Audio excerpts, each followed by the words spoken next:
Sistema Público de Escrituração Digital. O palestrante é Dr. José Jaime Moraes Júnior, que é do COFIS, Coordenação Geral de Fiscalização da Secretaria da Receita Federal. Então, chamamos o Dr. José Jaime para proferir a sua palestra sobre o SPED.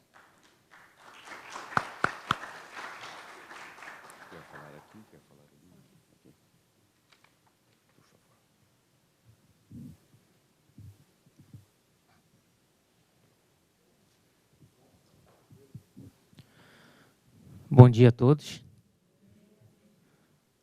Bom, eu estava falando aqui, né, como eu primeiro agradecer o convite de poder participar do evento aqui do Congresso dos Cartórios, né. Estava comentando que como eu sou ex-militar, eu cheguei meia hora antes, né, 8h30. Mas o pessoal aqui ainda está chegando aí, né, 9h15 tem pouca gente. Então vou começar devagar para ver se chega mais gente.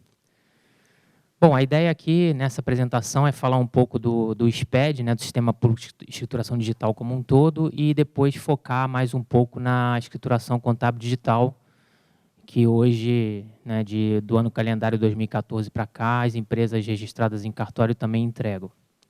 Então, começando, um pouquinho da história do SPED, né? O SPED ele foi um marco dentro da Receita Federal. Ele começou em 2006, com o meu ex-chefe, que era descendente de japonês, né? Então só tinha ele na divisão na época cuidando do SPED. Ele viu algo parecido no Chile e levou para o coordenador geral de fiscalização para tentar fazer algo parecido no Brasil, e aí todo mundo foi comprando a ideia até chegar na época na presidência da República, e o SPED passou a fazer parte do Programa de Aceleração do Crescimento. Isso foi lá em 2006. Aí primeiro veio a nota fiscal eletrônica, né, que é um dos ramos do SPED, depois veio a escrituração contábil digital, e assim os outros diversos ramos que eu vou mostrar em outro slide. Eu entrei efetivamente no SPED. Bom, na Receita eu entrei em 2006. Como eu fiz engenharia, né, já me colocaram para cuidar de sistema. Inicialmente eu cuidava de um sistema interno para emissão de auto de infração. E em 2010 é que eu fui para o SPED, efetivamente, cuidar da escrituração contábil digital e da escrituração contábil fiscal posteriormente, né? Então, hoje, eu sou o supervisor nacional dessas duas escriturações, a digital e a fiscal, que foi a escrituração que substituiu a declaração de imposto de renda à pessoa jurídica a partir desse ano, né? A entrega foi 30 de setembro. Bom, o SPED ele foi criado por meio de um decreto, né? Decreto 6022, e aqui está a definição, né? Um instrumento que unifica as atividades de recepção, validação, armazenamento e autenticação de livros e documentos que entrega a escrituração. Aqui, importante no SPED foi justamente isso, né? Essa padronização para a entrega de todas as escriturações ou da parte de documentos fiscais, né? A partir de um layout definido pelas normas dentro da Receita Federal.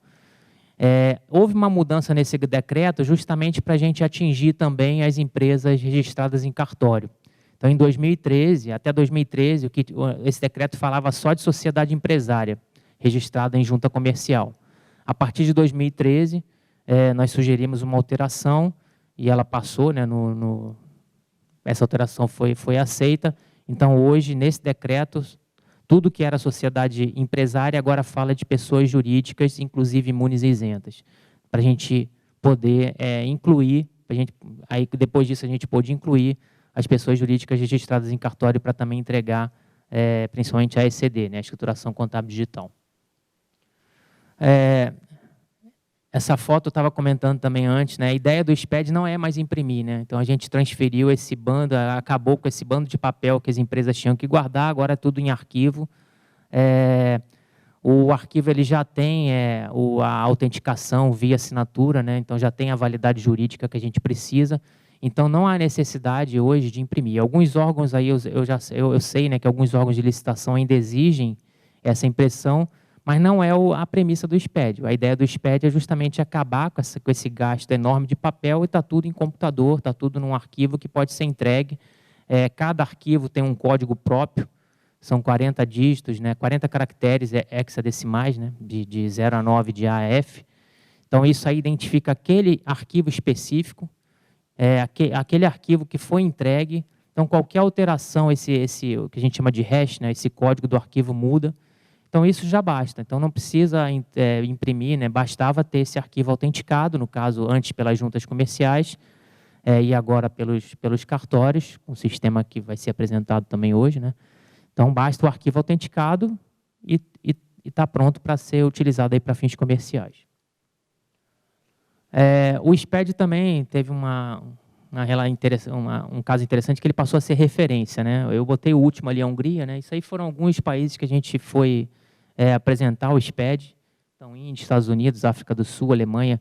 A Hungria foi um caso engraçado, que foi agora em abril, eu que fui, né, apresentar.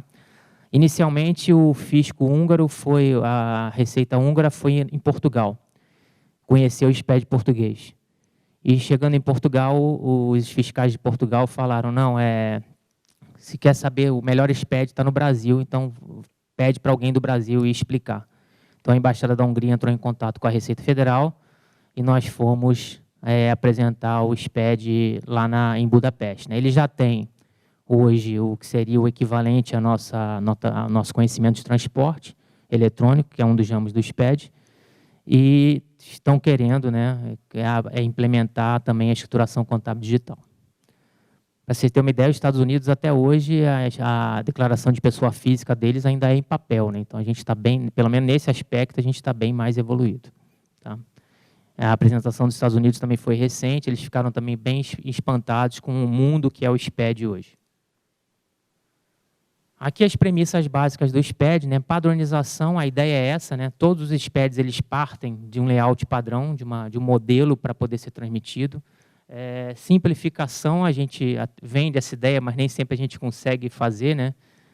Na época que eu estava desenvolvendo a escrituração contábil fiscal, não é tema desse encontro, né? Mas a escrituração contábil fiscal foi um dos ramos do SPED que ocorreu de forma diferente, né? O secretário da Receita ele foi à imprensa e divulgou para a imprensa que, em 2015, a declaração de imposto de renda da pessoa jurídica acabaria. Então, a gente teve, isso foi em 2012, a gente teve ali 3 anos para desenvolver a escrituração contábil fiscal. E nos eventos que eu ia apresentar, né, como supervisor da SF, eu sempre falava, não, a SF vai ser uma DIPJ lipoaspirada, né, a gente vai dar uma enxugada. Mas a legislação tributária é muito complicada, né, então a gente tenta simplificar, cortar coisas, mas nem sempre é possível. Eu estava num evento em São Paulo ontem, e a última pergunta foi essa, né? A última pergunta que me fizeram foi, não, você desenvolveu a ESF, mas você acha que realmente simplificou? Eu falei, eu tento, né, simplificar, mas infelizmente a gente tem que seguir a legislação e o sistema tem que ser de acordo com a legislação. Usei até uma frase do Sun Tzu, né, a arte da guerra, como ex-militar, eu falei, no início tudo parecerá difícil, mas no início tudo é difícil, e assim foi com a ESF. Foi muito difícil, né, a primeira entrega. A gente adiou 3 meses, de julho para setembro, ainda assim o mercado pressionou para adiar mais, mas aí foi a entrega final em setembro. Tá?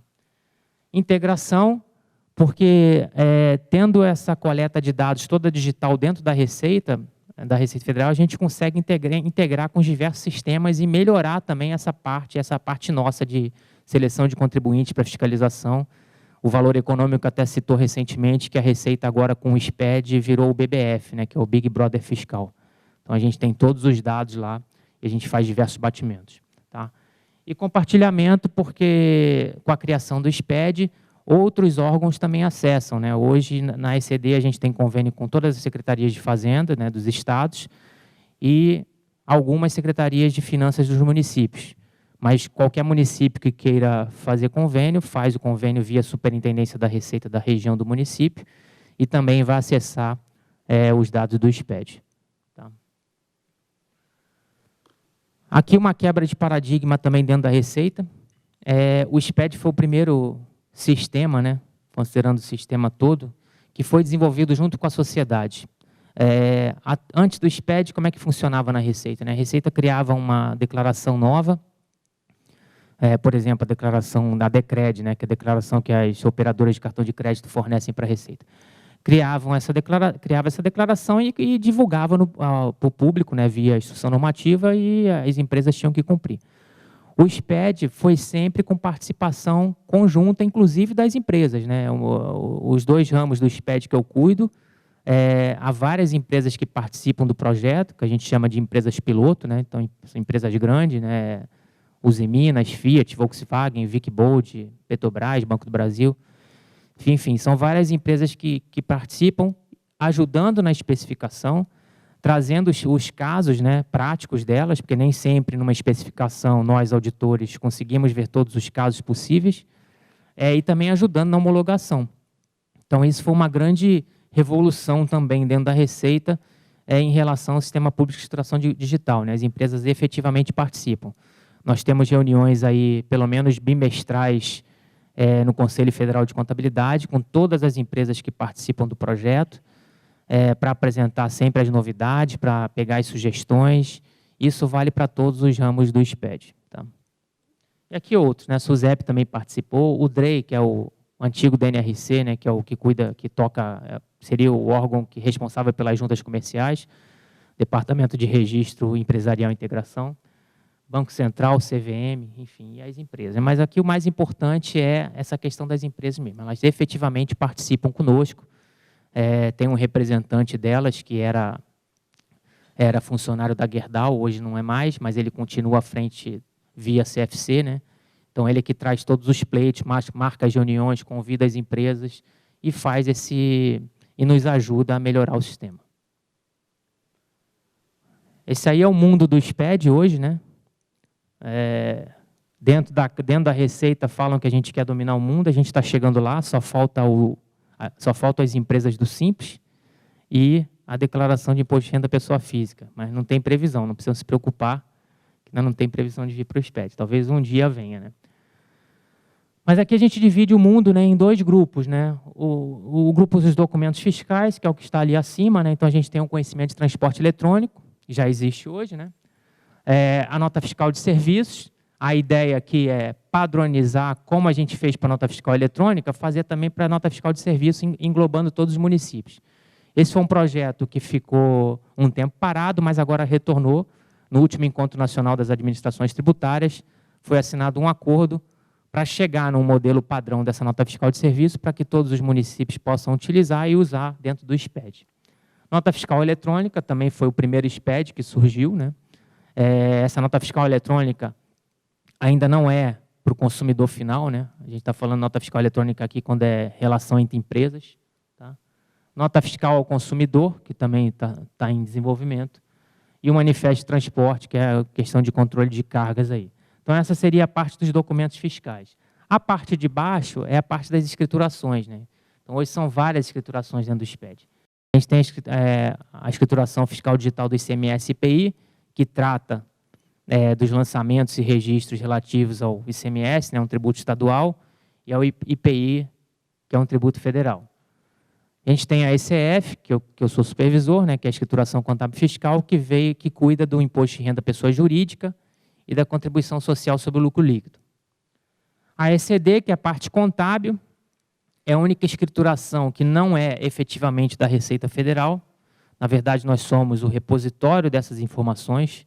Antes do SPED, como é que funcionava? Né? As empresas faziam um livro em papel, iam na junta, autenticavam, iam no cartório, autenticavam e guardavam esse livro. Então, depois do SPED, o que mudou é que hoje a gente funciona como um repositório. Todos os arquivos da escrituração contábil digital estão hoje conosco, lá nos nossos servidores. Mas a gente não pode acessar, porque não é uma escrituração fiscal.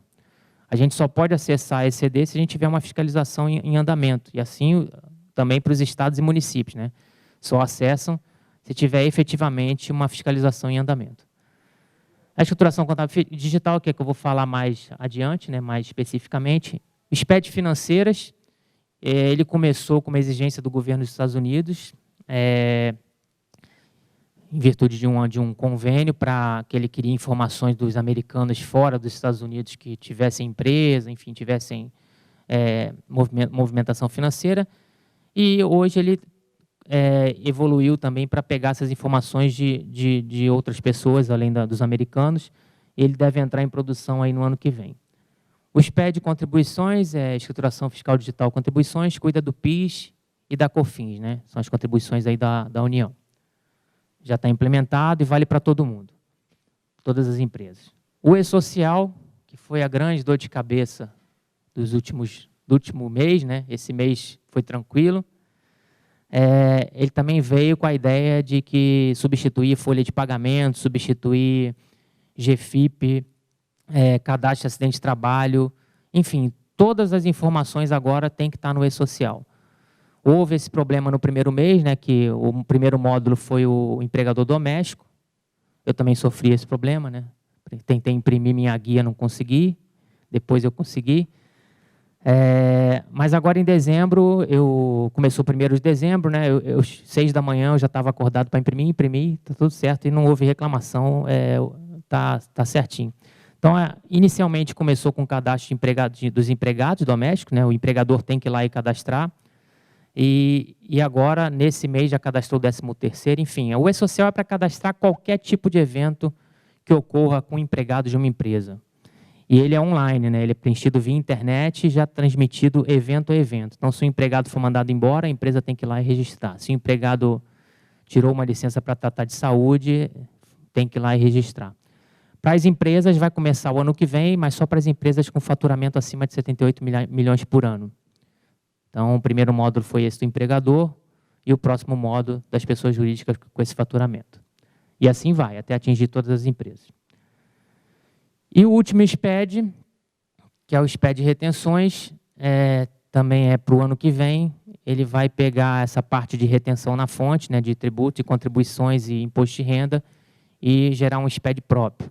Tá? Então, quem cuida, os SPEDs que hoje têm retenções em seus módulos, passarão todos para esse SPED de retenções. Então, esse hoje é o mundo do SPED dentro da Receita Federal, né? Ou a minha divisão, que lá atrás, né, na história, começou só com uma pessoa, hoje nós somos, dentro da divisão, nós somos 10, fora os nossos colaboradores, auditores pelo Brasil, né? A minha equipe tem, inclusive, um auditor daqui de Recife. Tá? Agora, falar mais da ECD, né, que é o que interessa aí, principalmente a questão do registro, da autenticação das ECDs. A ECD ela veio, né, substituir o livro em papel, os livros em papel, né, o diário geral, diário resumido, com os livros auxiliares, pelos arquivos digitais. E ela tem validade jurídica, né, justamente por causa da assinatura da certificação digital. Hoje, na ECD, nós exigimos 2 assinaturas, né, no mínimo. A do contador, com certificado digital A3, e a do sócio ou representante legal da empresa. Aí pode ser um sócio só assinar ou todos eles, e o contador também pode assinar como procurador. Tá? Então, hoje, basicamente, a ECD exige isso, um pouco diferente também dos demais ramos do SPED, porque, como eu falei, a ECD não é da Receita, né? Os outros ramos são todos fiscais, a gente até admite certificado A1. Na ECD ainda só está o A3, que é o mais seguro, até por exigência na época do início do SPED das juntas comerciais, mas a gente está tentando mudar para igualar aos demais SPEDs. E também procuração, né? A ECD hoje, o contador pode assinar por procuração, basta fazer uma procuração simples, né? Diferentemente dos outros ramos do SPED, que você tem que fazer uma procuração eletrônica dentro da Receita Federal, no nosso ECAC, né? Nosso Centro de Atendimento ao Contribuinte. A gente também quer, pelo menos para os próximos anos, padronizar essa questão. A legislação que rege a ECD, né? O primeiro eu já falei, é o decreto do SPED, 6022. Depois tem essa instrução normativa do DREI, né, que é responsável pelas juntas comerciais, e nessa instrução normativa ele fala como é que tem que ser o termo de abertura, como é que deve ser o termo de encerramento do livro, quais as informações que tem que ter no livro, e um ponto específico dessa instrução normativa, que foi muito discutido e foi implementado em 2013, quando a instrução mudou, né, que é a questão do cancelamento da autenticação. A ECD começou em 2008 e não havia possibilidade de substituição de livros, né, digitais após a autenticação desse livro. Isso gerou alguns problemas, né, As empresas, porque assim, as juntas, basicamente, elas olhavam o termo de abertura, termo de encerramento, as formalidades extrínsecas, né, os aspectos formais do livro digital.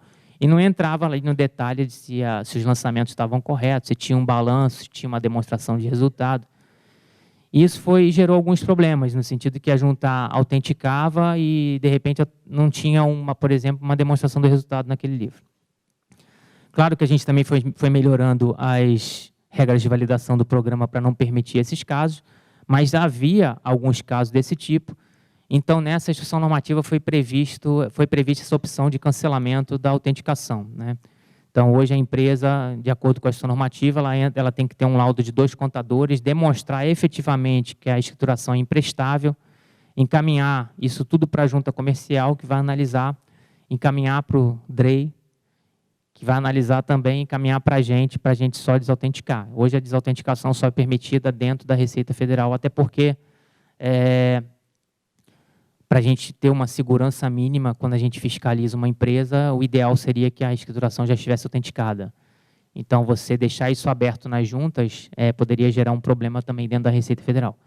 Então, hoje são poucos os casos, mas ocorrem, né, casos em que é necessária a desautenticação, o cancelamento da autenticação, então chega para a gente com tudo respaldado e a gente efetua o cancelamento. A empresa tem que entregar de novo, né, fazer a correção e entregar de novo para autenticar novamente. Mais 2 resoluções agora do CFC, né? A segunda é mais antiga, basicamente também trata das formalidades de como deve ser feita a escrituração contábil em meio digital, a 1020. A 1299, que é mais recente, nós participamos diretamente porque a gente precisa de informação consistente, né? A gente espera que o contribuinte, que as empresas forneçam informações consistentes. E no início do SPED, muitas empresas, por exemplo, entregavam um plano de contas só com 2 contas, ativo de um lado e passivo do outro. Nenhuma conta a mais. Ou então fazia um registro único com todos os fatos que ocorreram naquele ano, naquele mês, né? Então, isso gerava uma série de problemas, né? Isso aí, assim, os dados não estão bons, né? Então, nessa resolução aí foram incluídos 2 pontos importantes que hoje estão dentro das regras de validação do sistema. O primeiro é exigir um plano de contas com, no mínimo, 4 níveis de contas. Para quem conhece um pouco de contabilidade, né? Então, estou falando da empresa registrar pelo menos o ativo circulante, disponível e chegar na conta caixa. Então, já tem 4 níveis. E um plano de contas e um lançamento que não permita vários débitos ou vários créditos em contas, a menos que sejam referentes ao mesmo fato contábil, né? Não fazer um lançamento único para todos os fatos. Então, isso é o que está, basicamente, é o que está nessa resolução 299, para a gente melhorar aí a consistência dos dados da ECD. Da parte da Receita, a gente tem a Instrução Normativa 1420, de 19 de dezembro de 2013, ela é que é mais recente, né? Ela fala sobre a ECD, a obrigatoriedade, prazos, e fizemos uma alteração recente agora, que está ali, a Instrução Normativa 1594, de 2015, que saiu quinta-feira, com algumas mudanças. A principal, na verdade tem mais principais, mas a que o mercado reclamou mais foi que nós antecipamos em 1 mês o prazo da ECD. A ECD, a data limite era até junho, e nessa nova instrução normativa passou a ser até maio. E o ato declaratório executivo está no 42, mas já foi publicado ontem no site, né? Eu mandei publicar o novo no site do SPED, que é o 82, de 4 de dezembro de 2015, que traz todo o manual de orientação para preenchimento do arquivo ou do programa, ou dentro do programa dos dados da ECD. Tá? Então, o manual com tudo, né? Com o que tem que ser preenchido, as regras que são utilizadas, né? Com uma forma até de transparência para o mercado, todas as regras que o programa utiliza, tudo isso está dentro desse manual. Tá? Hoje ele tem em torno aí de 500 páginas. Isso aí eu já tinha falado um pouquinho, né? A ECD hoje ela compreende o livro diário, seus auxiliares, se houver, né? O livro razão e seus auxiliares, e os balancetes diários no caso de instituição financeira. Isso aí é identificado por código dentro do programa, né? O livro diário geral é o G, escrituração resumida, o diário com escrituração resumida é o R, livro auxiliar é o A, razão é o Z, e os balancetes, livro B. Obrigatoriedade. Então, aqui agora a gente vai ter que dividir em duas partes, né? A primeira parte antes dessa instituição normativa que saiu quinta-feira, 1594, e a segunda parte após. Antes da instituição normativa, a ECD, na verdade, veio numa evolução, né? Em 2008, ela foi entregue só para pessoas jurídicas tributadas pelo lucro real com acompanhamento diferenciado, ou seja, aquelas com faturamento acima de 300 milhões, enfim, receita bruta acima de 300 milhões.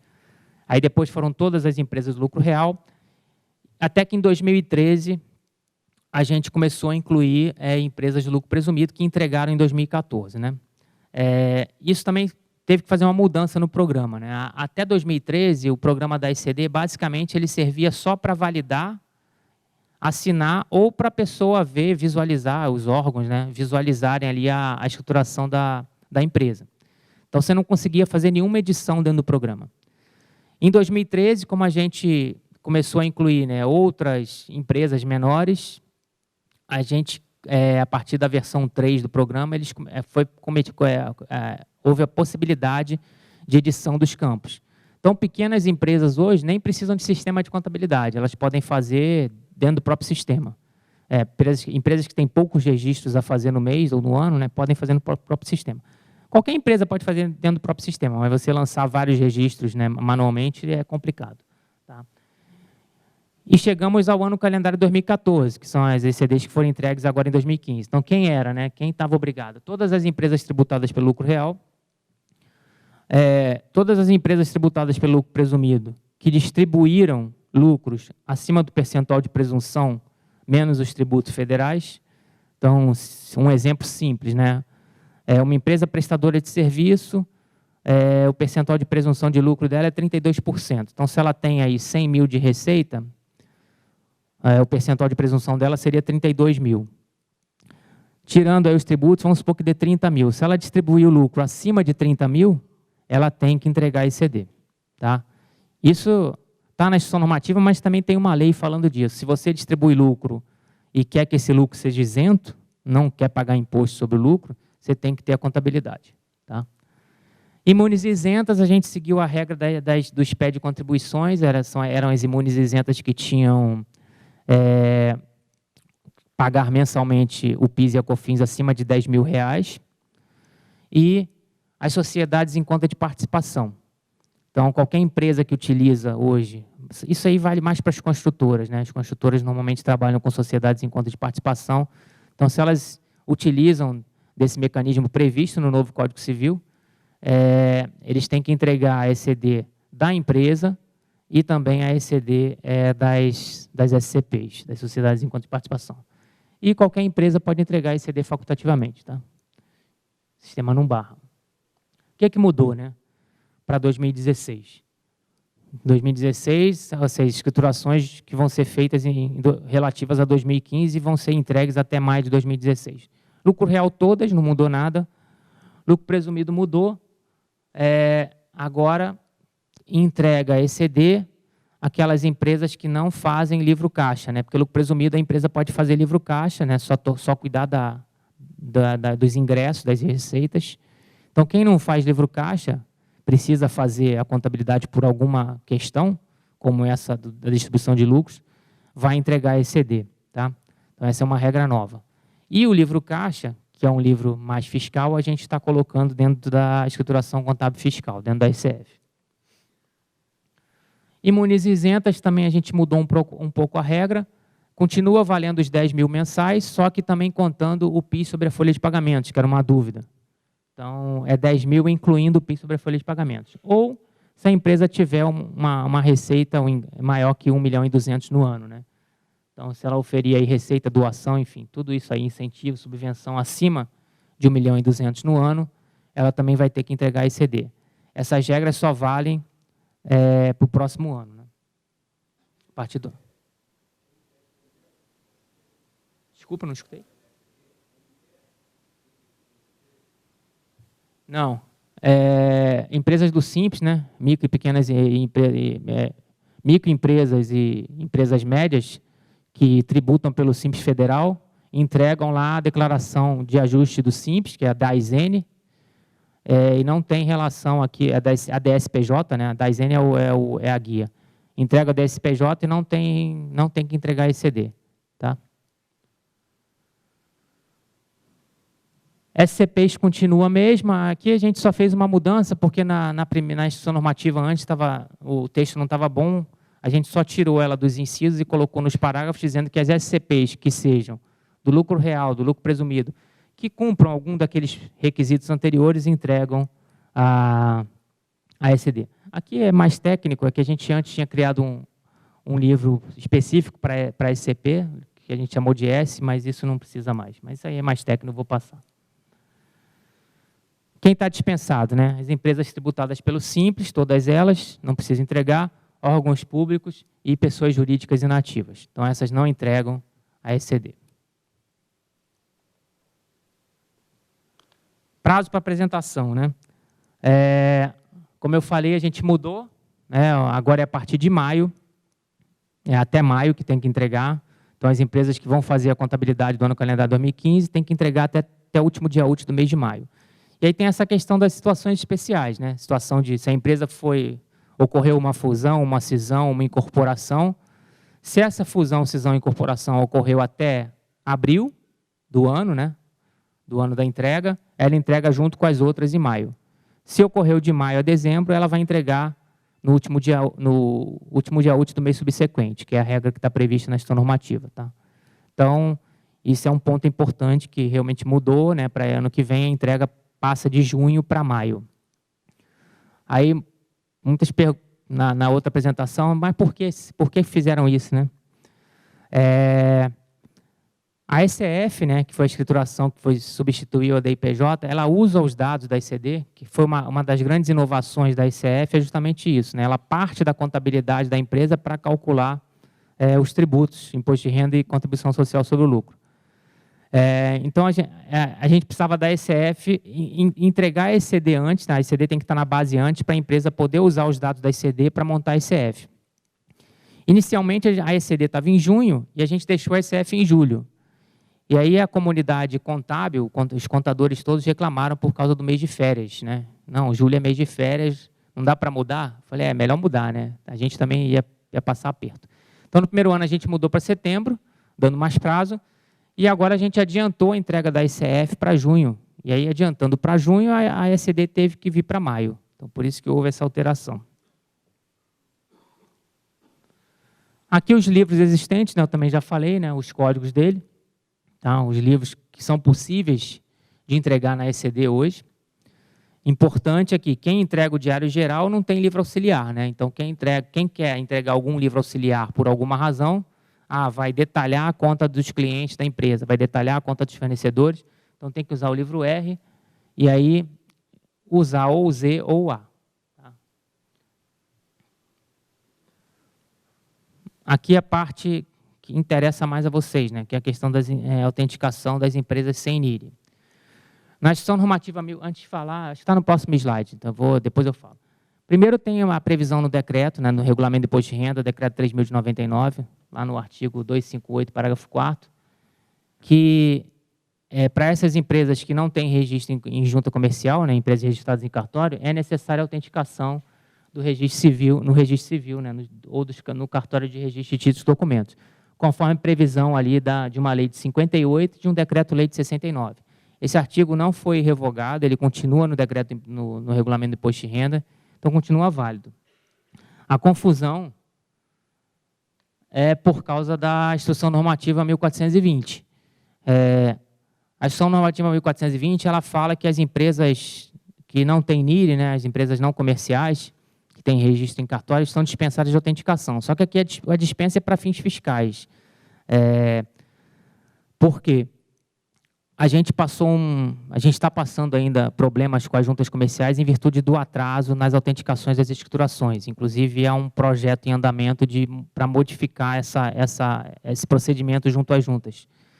Então, quando a gente incluiu as empresas com registro em cartório, até para que os fiscais pudessem trabalhar tranquilamente naquelas escriturações, não esperasse uma escrituração autenticada, foi incluído esse parágrafo na instrução normativa, definindo que para a Receita Federal não precisa de autenticação. É claro que não está escrito para a Receita Federal, não precisa, porque a gente está falando de uma instituição normativa da Receita Federal. Então, isso aí está implícito. Tá? Inclusive porque tem lei que fala que tem que autenticar a ECD nos cartórios. A gente não pode, através de uma instrução normativa, mudar uma lei. Tá? Então, hoje, para fins comerciais, tem que autenticar em cartório.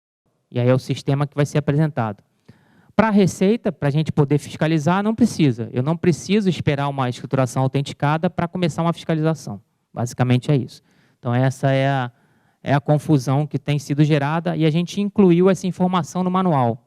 O manual novo, né, que foi publicado ontem, pelo Declaratório Executivo 82, no item 1.24, fala especificamente dessa questão, inclusive já deixamos lá o link do site do novo módulo aí para as empresas transmitirem para autenticação nos cartórios. Está aí, né? Eu botei aqui, né? O item 1.24 do manual, ele já trata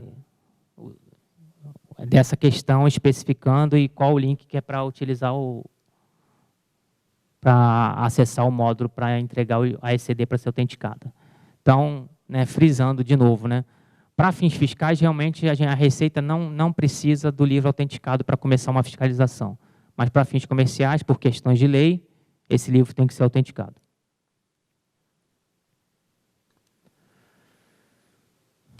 Substituição de escrituração. Aqui é um problema também complicado hoje, e que também provavelmente vai chegar aos cartórios aí que vão precisar substituir livros. Tá?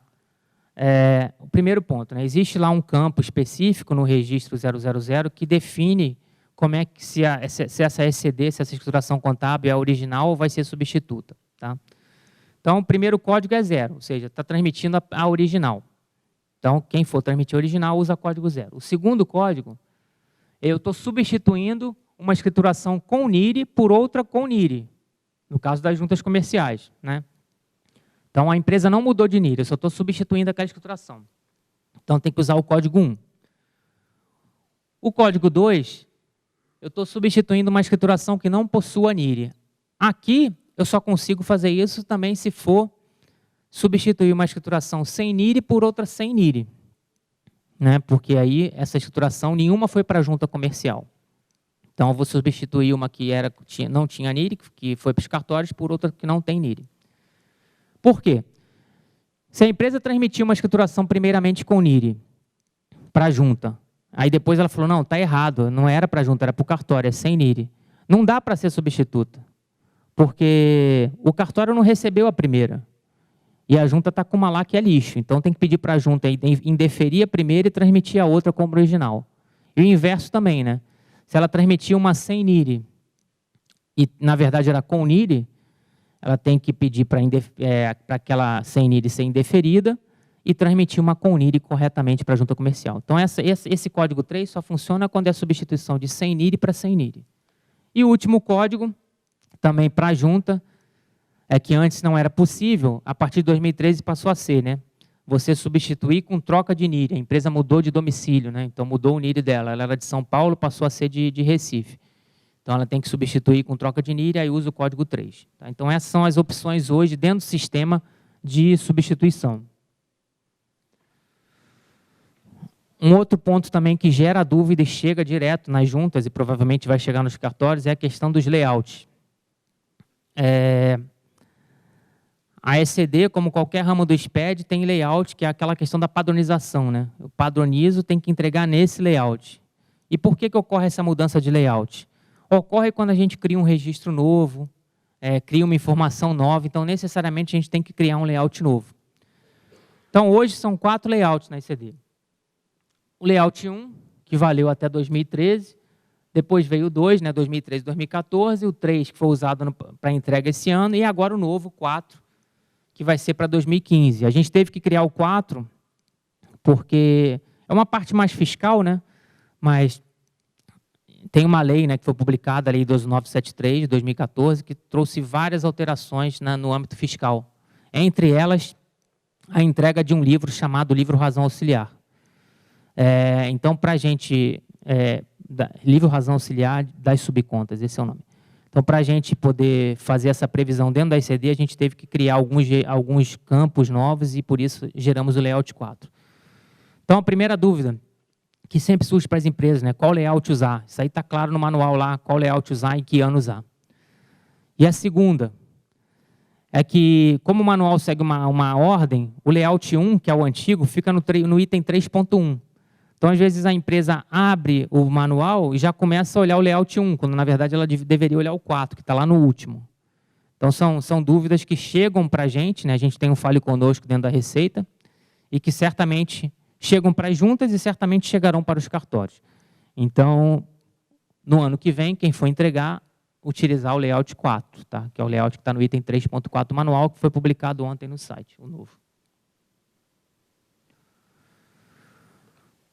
Aqui, só para dar uma ideia do que é ECD, aí começa a sopa de letrinha, né, dentro da Receita, mas basicamente a ECD são dividido em 4 blocos.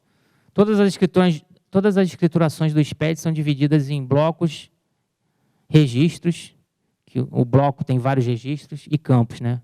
O registro tem vários campos. Então, a ECD, comparativamente com a SF, é bem simples. A SF são 14 blocos, a ECD são 4. O primeiro bloco é o bloco das informações da empresa, né? Onde vai lá o CNPJ, o período da escrituração, o nome da empresa, o contador, o nome do contador, o CPF dele, os sócios, informações gerais. O bloco mais importante para a gente é o bloco I, que é onde vai ter todos os lançamentos da empresa, todas as contas, todos os saldos. Então, o bloco I é o coração da ECD. Depois temos o bloco J, né, que é o bloco das demonstrações, onde vai ter lá o balanço da empresa, demonstração do resultado, demonstração de lucros ou prejuízos acumulados, demonstração das mutações do patrimônio líquido. Também é um bloco importante. E, por fim, o bloco 9, que é um bloco de controle. Então, ele faz um controle de todo o arquivo. Então, por exemplo, se você tem no bloco 0 um registro lá com 5 linhas, aparece 5 vezes. O registro de assinatura, por exemplo, aparece 2 vezes, né? 2 assinaturas. Então, lá no 9, ele vai botar, esse registro tem duas aparições no arquivo. E assim ele faz um controle para a empresa poder entregar a ECD. Esse aí é o esquema da ECD hoje.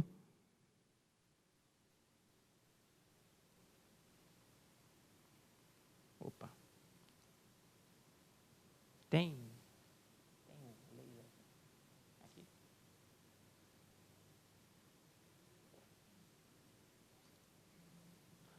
Esse é o esquema da ECD. Então, basicamente, hoje a ECD, a gente parte de um layout, né, definido pelo nosso ato declaratório. As grandes empresas usam um banco de dados próprio, usam sistemas próprios, aí tem uma extração, gera um arquivo para entregar dentro do programa. Esse arquivo já é validado no momento da importação, é a primeira validação, né? E aqui mostra as 2 assinaturas necessárias, tá? Então, quais são os passos do programa? Para quem faz dentro do programa, não. Ele já entra no programa, cria a ECD e digita tudo. Mas os passos, o primeiro passo é a validação, de acordo com todas as regras, repetindo, né? Todas as regras estão no manual. Então, validou, passou por todas as regras. Algumas são erros e outras são avisos, né? Avisos não impedem a transmissão, mas às vezes a empresa também quer corrigir os avisos. Aviso é só para a empresa verificar se aquela informação realmente está correta. Validou tudo, ela assina. Aí, no caso das juntas comerciais, ela tem que fazer um requerimento de autenticação, né? Fez esse requerimento, visualizou, transmitiu. Tá? Transmitiu, vem para o nosso repositório nacional. A gente tem um repositório hoje espelhado, né? Um em São Paulo, outro em Brasília, para não ter risco de perda de informação. E aqui a gente também faz uma validação interna.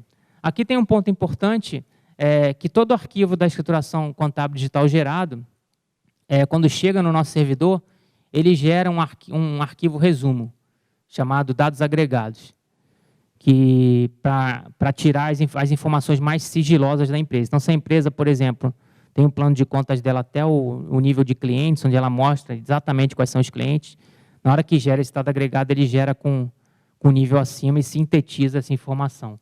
Isso aqui é interno nosso, mas é gerado também no sistema. Tá?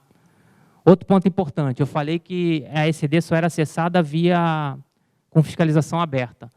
Se Uma das entidades conveniadas aqui, né, Secretaria de Fazenda ou a própria Receita, acessa com uma fiscalização. Sem fiscalização ele nem deixa, ele dá erro. Com fiscalização, assim que ele baixa o arquivo da empresa, vai uma mensagem lá para o ECAC da empresa, informando qual o órgão que baixou e quem baixou. Tá? Então, fica lá no ECAC da empresa.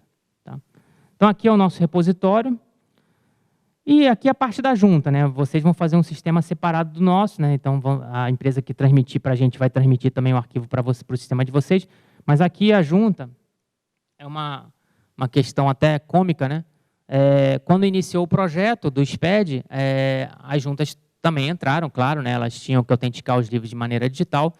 E naquela época o Brasil estava em pleno desenvolvimento. E as juntas falaram, não, nós não temos verba para fazer o sistema de autenticação. E aí a Receita, como o sistema estava no PAC, né, na época, não, vamos bancar o sistema. O sistema se chama Junta Contingência. O próprio nome diz, né, era contingência, era para ficar um tempo. E lá se vão 7 anos.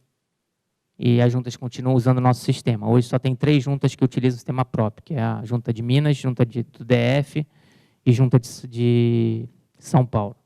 Então, as demais ainda usam esse junta contingência para poder, eles baixam aqui, aí tem um extrato da ECD que vai para eles visualizam, cobram lá a guia do pagamento deles, né? Analisam e aqui eles podem ou autenticar o livro, ou indeferir, ou colocar em exigência. Independente do status, a empresa pode vir sempre dentro do programa, abrir a ECD dele dentro do programa e consultar a situação. Se já tiver autenticado, ele vai receber o termo já. Ele já recebe o termo. Se tiver em exigência, ele também recebe um termo mostrando o que tem que ser corrigido. Tá? E as instruções para fazer essa substituição também constam no manual no item 1.12.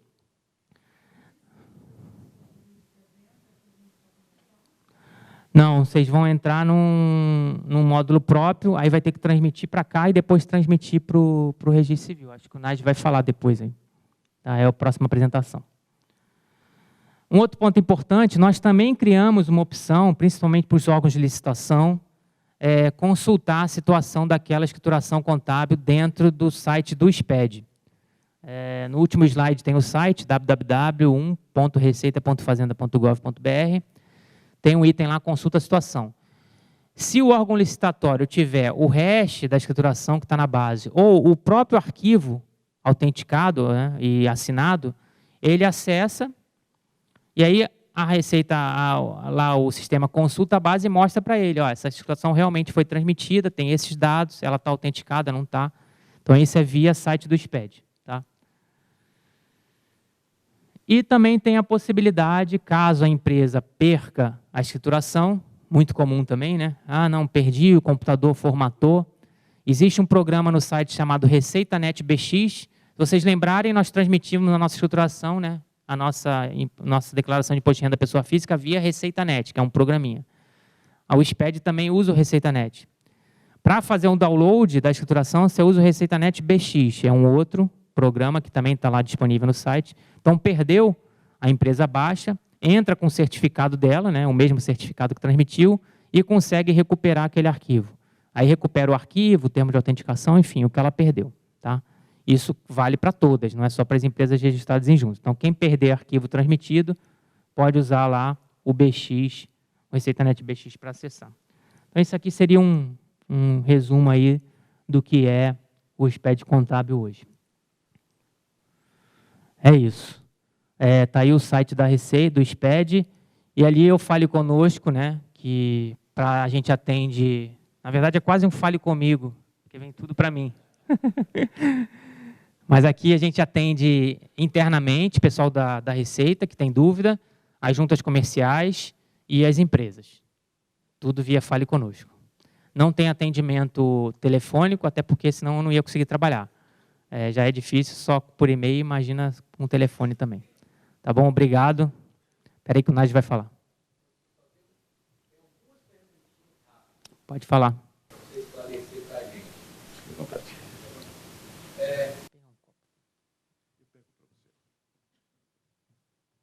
A primeira, Zé, foi a numeração dos livros. Tá? Porque no físico, eu tenho uma numeração. Agora, a gente tem um rompimento. Agora, a partir de 2014, as empresas que têm registro já transmitem de forma eletrônica.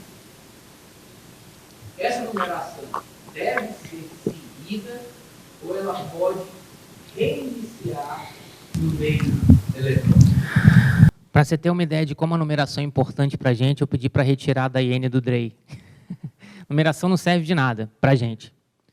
Então, aí é a junta que define, ou o cartório. No caso da junta, eles pediram para ser seguido. Então, parou no físico, no 100, começa no digital, no 101.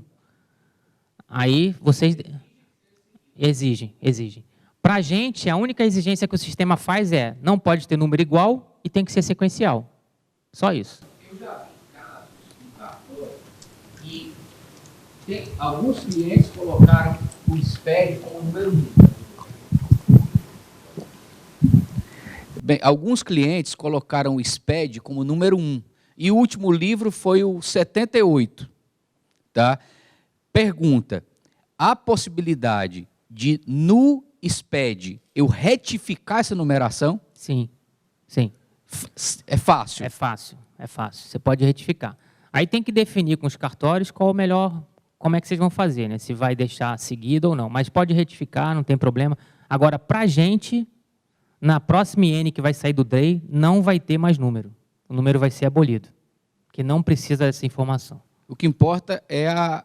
Até porque cada arquivo é identificado pelo seu hash único, né? Pelo seu código único. Mas querendo manter o número, vocês definem se querem continuar a partir do físico ou começar do zero. Só tem esse porém, né, que eu falei, tem que ser sequencial e não pode ter número repetido. Isso o sistema bate. Tá. Perfeito. Só essa? Essa era uma das que eu estava lembrando aqui. Tinha uma...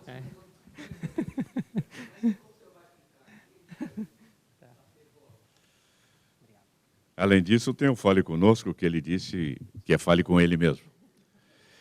Agora, os aplausos para o nosso palestrante.